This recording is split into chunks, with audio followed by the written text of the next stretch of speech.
Well, I am so honored to be here again to introduce to you another remarkable woman in my life to be inducted to the Colorado Hall of Fame. No matter what life throws at her, she manages to keep strong and to keep achieving her goals. She wouldn't be who she is today without the unconditional love, positive advice, and prayers and support from her spouse, her kids, and of course her parents. Her mom was the one who helped her buy her first pair of running shoes. She has made an effort to never miss a day talking to her mom, who is still going strong in her 80s.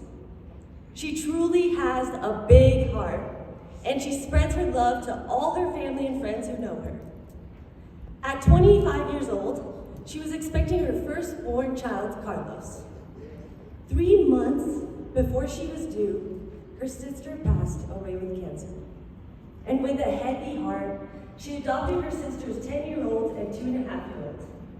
She ended up getting a C-section and had to recover for 6 months and take care of her 3 kids.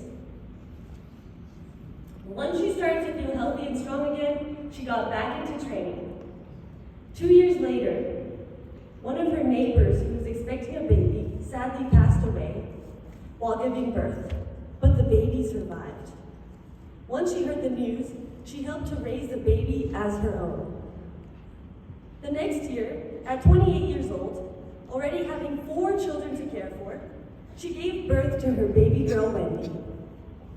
Even with her hands full, she continued to run professionally. She was born and raised on a 20-acre farm in Kenya, and yes, she walked it all because during her childhood, there was no means of transportation, not even public. Going to school, she had a 3-mile walk there. She would have to walk back home for lunch, then return back to school, and come back home again in the evening. That is 12 plus miles of walking on a normal school day. Most of her weekends at the time consisted of taking cattle in the morning to the forest, which was a 6-mile walk to get to. Playing all day there while making sure to not lose track of any animal, and return home by evening.